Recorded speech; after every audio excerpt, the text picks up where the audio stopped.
My late and dear friend, Prime Minister Benazir Bhutto of Pakistan, was the first foreign elected president of the Oxford Union Society. We were the first foreign elected president of the Cambridge Union Society. Why do you think you won the election? You know what? It's interesting because when I started speaking, I love the union. I love debating. And when I started speaking, I was so bad. And honestly, I'm not being modest. But I just really wanted to learn to speak. And I say that to everybody who is afraid of public speaking because, you know, public speaking is the #1 fear. The #2 fear is death by molestation.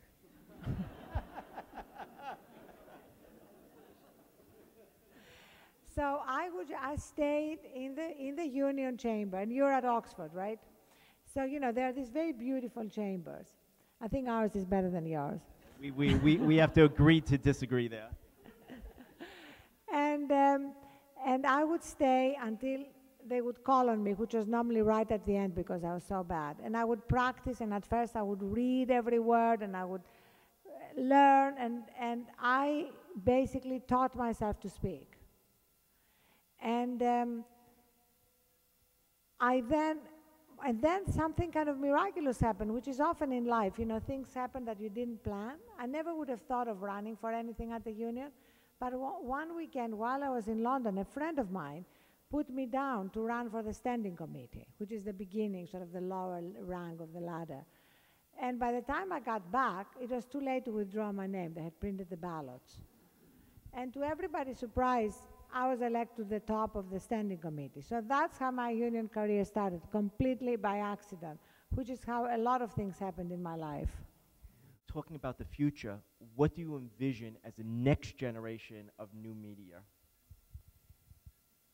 So, I think two things when I look into my crystal ball. The first thing is that we are all going to get better at telling stories, because we are very bad at the moment. And at the Huffington Post, we are making a big effort. We have 2 reporters dedicated to nothing but telling stories. Arthur Delaney, he was our first one, and has been joined by Laura Bassett. And their job, their brief, is to put flesh and blood on what's happening in the country. Why did you decide to launch the Huffington Post? So we launched the Huffington Post in 2005.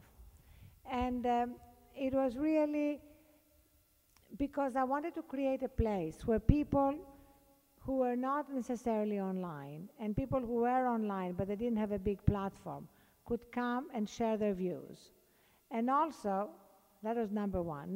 #2 objective was to have a place of 24/7 news, which had a certain attitude and where you could take a story which sometimes was buried at the bottom of another story and make it the big story, as we are doing now. And the third thing is to have a very engaged and active community.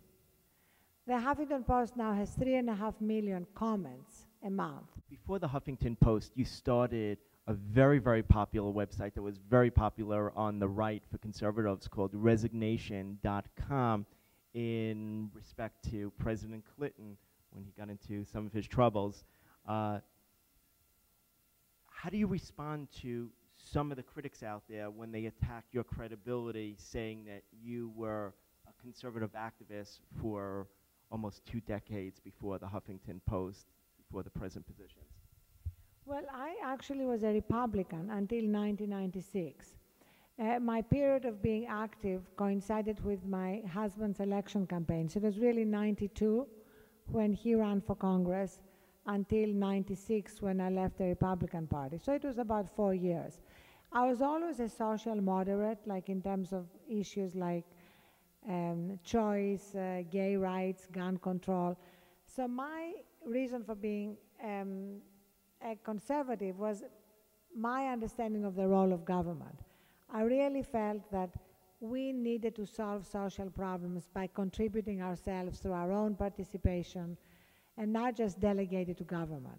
My understanding changed as I saw that the problems were so immense that we needed the raw power of government appropriations, but I still believe very strongly that we can't do it without people. also getting involved and giving back. And that's beyond left and right. You know, it's not about Republicans or Democrats. And resignation.com, you know, I still have that site. It's not active, but I still believe very strongly that I didn't think that Bill Clinton should have been impeached.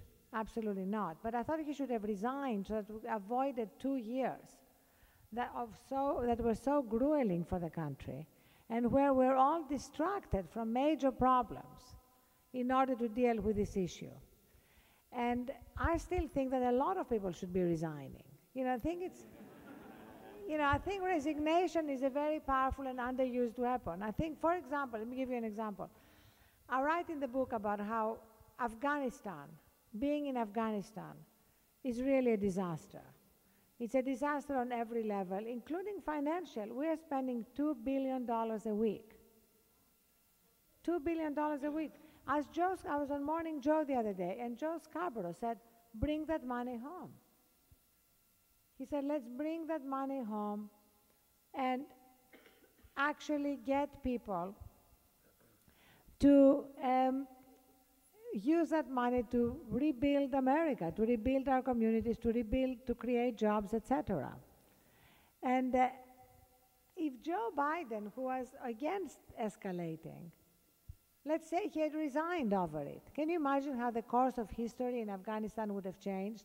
People can resign and really make a huge statement, as often happens in England, much more than here.